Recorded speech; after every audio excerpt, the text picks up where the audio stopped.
Welcome in, everyone. Or actually, I should say, welcome to you, the listener. Yeah, we are really glad you're here with us today. We are. And today's deep dive is, it's a little special. We were tailoring this conversation specifically for a total beginner. So if you are just starting to look at, your own personal growth and you want clear foundational concepts, this is absolutely for you. Right. No jargon, no assumed knowledge, just getting right to the core of it. Exactly. And our source material today is, frankly, it's incredibly concise. We are looking at a tiny but very potent excerpt from a text called Unlocking Your Hidden Potential. It is extremely brief. I mean, it's literally 2 sentences. The author writes, "Stop doubting yourself. You're capable of more." That's it. It takes, what, maybe 3 seconds to read? Yeah, something like that. But our mission today is to slow way down, to deeply analyze those two core concepts and really translate them. Because figuring out what those handful of words actually mean for you can be a massive paradigm shift. Absolutely. When a source is this brief, I mean, every single word carries immense structural weight. Okay, let's unpack this. Because before we even touch those two core sentences, we really have to look at the title of the work itself. Yeah, that framework is crucial. Right. Unlocking Your Hidden Potential. I want to set the stage here with a metaphor for the listener. Imagine you're holding this incredibly advanced, top-of-the-line smartphone. Okay, I'm picturing it. It's got the fastest processor on the market, massive storage, and like this incredibly high-powered app running quietly in the background. An app that could essentially streamline your entire life. Right, the hardware is elite. Exactly. The computing power is undeniably there. You can physically feel the phone humming with battery power, but there is a massive catch. You don't have the passcode. Yes, you don't have the passcode. The screen is completely unresponsive, so you have the hardware, but you are totally locked out of the software. And that exact feeling of being locked out of your own internal hardware, that's the puzzle we're trying to solve for you today. Right? We are systematically decoding what it takes to bypass that lock. What's fascinating here is the semantic choice of those two specific words in the title. Unlocking and hidden. Yeah, tell me about that. Why those words? Well, for a beginner, this is a huge paradigm shift. It moves us away from how the modern self-improvement industry usually operates, Which is usually pretty exhausting. Right. Usually society forces us to use the language of acquisition or construction. We're told we need to build our potential. Like we're starting from zero. Exactly. Or we need to go out and acquire new skills, gather confidence from the outside. Like we are somehow fundamentally incomplete. Right. It's the idea that that we are an empty plot of land. And if we want a house, we have to go buy the bricks, learn how to lay the foundation, and literally construct it from scratch. Which is an exhausting premise because it starts from a place of deficit. You're starting in the negative. Right. And I'd imagine that language of deficit is incredibly profitable for the people selling the bricks, right? Oh, absolutely. But the author doesn't title this Building Your Future Potential. The text explicitly calls it Hidden Potential. Hidden. Yes. By using the word hidden, the text is implying a deeply reassuring reality for you. You don't need to go out and acquire anything new from the outside. Because it's already there. Exactly. The potential is fully present inside of you. It's fully formed. It's merely obscured from your view. Man, that really shifts the entire burden of growth. I mean, finding a house that's already built, but maybe it's just hidden behind some overgrown trees, that's a completely different task. Much more manageable. Yeah, frankly, a lot less intimidating for a beginner than building a house from the ground up. And it changes how we view feeling stuck, too. If your potential is just hidden, feeling stuck doesn't mean you lack talent. It just means your line of sight is blocked. Right. And that brings us to the word unlocking. You don't build what is hidden, you unlock it. A lock implies a targeted mechanism keeping something secure. You just need the key. Which removes that immense pressure of reinventing your whole personality. Oh, wait. I have to push back a little here. Sure, go ahead. If the potential is already fully formed inside of me, why wouldn't my brain just default to using it? That's a great question. Right? Like, why would I actively lock away my own capability? If it was there all along, wouldn't we all just be operating at maximum capacity every single day? Well, that requires looking at human evolutionary psychology. Our brains, they were not designed for self-actualization. What were they designed for? Survival. Just pure survival. For our early ancestors, stepping outside of their known capabilities, trying something completely untested, that often meant physical danger. Oh, right, like exploring a new area. Exactly. If you tried to hunt a new predator, The penalty for failure wasn't embarrassment, it was death. So the brain developed a very effective locking mechanism to keep us safely inside our established comfort zones. Wow. So it's a biological safety feature. But it's essentially outlived its usefulness. I mean, Uh-huh. we aren't hunting predators anymore. We're usually just trying to ask for a promotion or learn a new hobby. Right, but your brain is still treating that growth as a mortal threat. That's wild. Okay, so how does the author address this? Well, the author identifies this outdated safety feature immediately. The very first sentence of our excerpt tells us exactly what the lock is made of. Right, going back to the text, the barrier. The author's first command, stop doubting yourself. Let's look closely at the mechanics of that sentence. It is an imperative, a direct command. But notice the phrasing. Yeah. It doesn't say start believing in yourself. It explicitly says stop doubting yourself. Oh, that's a good point. Here's where it gets really interesting, because that phrasing acknowledges a negative state that you, the listener, are currently actively engaging in. And that active engagement is the core of the issue here. We tend to think of doubt as this passive lack of confidence, right? Yeah, like an empty space where belief should be. Exactly. But psychologically and neurologically, doubt is a highly active cognitive process. It requires a lot of energy. Wait, really? Yes.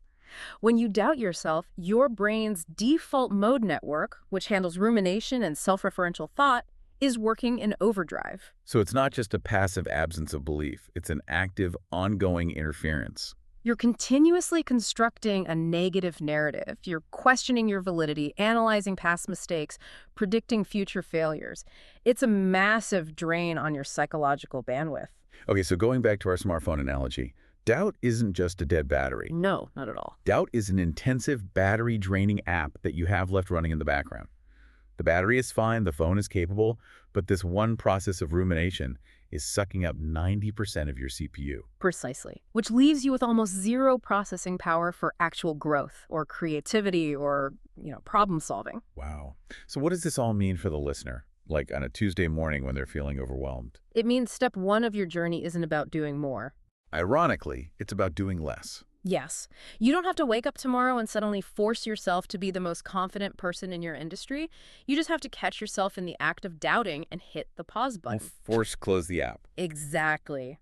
Halting an action is fundamentally much more accessible for a beginner than generating a complex new emotional state from scratch. That makes total sense. If you're carrying a 50-pound backpack of rocks, you don't need to suddenly develop the leg strength of an Olympic sprinter to move faster. You just need to take off the backpack. You're putting down a heavy cognitive weight you didn't even realize you were carrying. Right. But I will say, stopping that doubt, putting down that weight, that can feel deeply unnatural for a lot of people. Oh, absolutely. For a lot of people, doubt feels like a protective mechanism. It masquerades as realism, They're real. The internal monologue says, well, if I doubt myself, I'll lower my expectations, I won't take big risks, and therefore I'll protect myself from the pain of failure. It is the ultimate defense mechanism, but the text frames it unequivocally as a barrier. As long as the mechanism of doubt is actively running, the potential remains locked away. Yeah. The moment you interrupt that pattern, the moment you simply refuse to engage in the active process of undermining yourself, the lock clicks open. The bandwidth is suddenly freed up. And once that cognitive bandwidth is restored, what happens next? Like, if you force close the background app, what actually shows up on the screen? Well, that logic brings us right to the second half of our source material. Right, the promise. The author moves instantly from the negative command to a positive revelation. You're capable of more. Let's look at the mechanics of human capability here. Okay, I want to move away from the empty vessel idea and think about an engine instead. I like that. Think about a high-performance sports car engine that has a mechanical governor installed on it. A governor is basically a device used to artificially limit how fast a machine can go, right? Usually for safety or insurance reasons, yeah. Exactly. So the engine might be mechanically built to hit 200 miles per hour, but the governor cuts the fuel line at 100. And in this context, the active process of doubt is the governor. Yes. The act of stopping doubt is essentially removing that artificial limiter from the engine. But removing the governor doesn't change the engine itself. No, it just reveals what the engine was already built to do. Right. So when the text says you're capable of more, it's the realization of the sheer astonishing power that your hardware can actually handle once those artificial limits are taken off. And notice the deliberate phrasing again. It doesn't say you will do more. It says you're capable of more. Right, and I have to ask about that word more. Yeah. Because in today's hustle culture, more comes with a lot of heavy baggage. It really does. We hear the word more and immediately think of more hours at the office, more side hustles, more emails, and then inevitably burnout. Yeah, that's a very real concern. So does this text risk stressing the listener out?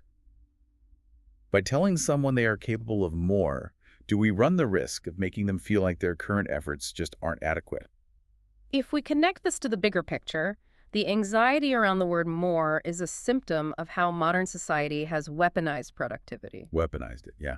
That's a good way to put it. We've turned more into a metric of endless exhaustion. But the key word in the text that neutralizes that anxiety is capable. It speaks capability, not obligation. Exactly. There is a vital distinction between doing and capacity. Yeah. The text is not issuing a stressful demand for immediate, relentless output. Thank goodness. It's offering an open-ended, empowering recognition of your inherent underlying strength. It's the difference between kinetic energy, which is energy in motion, and potential energy, which is stored energy waiting to be released. So it's not a manager handing you a larger to-do list. It's a mechanic showing you the actual specs of your own engine. I love that, yes. When you tell someone they are capable of more, you are fundamentally returning their agency to them. You're expanding their internal map of what is possible, but you are leaving the actual navigation entirely up to them. It's a statement of latent power. And that reframing changes the entire emotional resonance of the sentence for a beginner. More doesn't have to mean more stress or more anxiety or more work. Not at all. More is just the volume of the capability.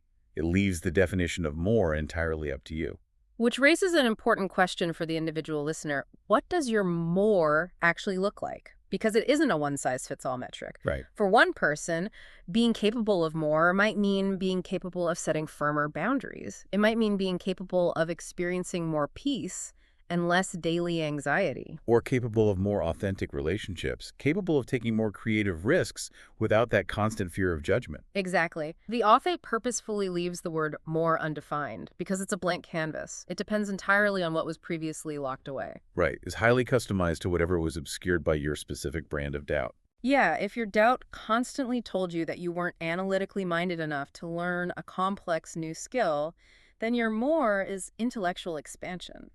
And if your doubt told you your voice didn't matter in a professional setting, then your more is leadership and advocacy. By stopping the doubt, you clear the cognitive bandwidth required to even imagine what that more could be. You can't visualize a new destination when your brain is using all its power just to critique your current location. Oh, that's so true. The sequence of these concepts is just airtight. It operates almost like a physics equation for human psychology. It really does. You cannot truly access the capacity for more while the engine of doubt is still actively engaged. The negative cognitive action must cease before the positive capacity can be fully realized. It is cause and effect. Neutralize the active interference, and that automatically reveals the pre-existing positive. And what I find so encouraging about this really concise text is how deeply personal and accountable it is. Yeah, how so? Well, the author deliberately addresses you. Stop doubting yourself. You're capable of more. Right. It places the agency, the power, and the responsibility entirely in your hands to flip the switch. Which is huge for a beginner. You don't have to wait for external validation. You don't have to wait for a mentor or a boss or a partner to hand you the key to the lock. You are both the locksmith and the vault. Yes. The text is reminding you that the entire apparatus of growth is already self-contained. The potential isn't out there in the world waiting to be found. It is right here waiting to be acknowledged. And that realization effectively dismantles the entire industry that relies on you feeling incomplete. Right. So to bring this all the way back to the hardware in your hands, you have this incredible system. The processor is humming. The potential is hidden right there beneath the glass, fully charged and ready to deploy. The hardware is perfect. Exactly. Stopping your doubt is simply remembering that you are the one who set the passcode in the first place. Yeah. You're the one who installed the governor on the engine. And because you are the one who put it there, you have the absolute power to unlock the screen and remove the limiter whenever you choose. The moment that screen is unlocked, the true capability of the system is finally at your fingertips, unburdened by the background noise. It is a profound shift in perspective. You aren't building a new you are simply getting out of your own way. You really are. And that leaves us with a final provocative thought for you, the listener, to mull over long after this conversation ends. Something to really sit with today. Exactly. The text assures you that you have this inherent, undeniable capacity. It assures you that you are capable of more. But let's make it concrete. If you truly manage to force close that battery-draining app of Active Doubt today, if you remove the artificial governor from your engine and finally unlock the screen, what exactly would that more look like in your life tomorrow?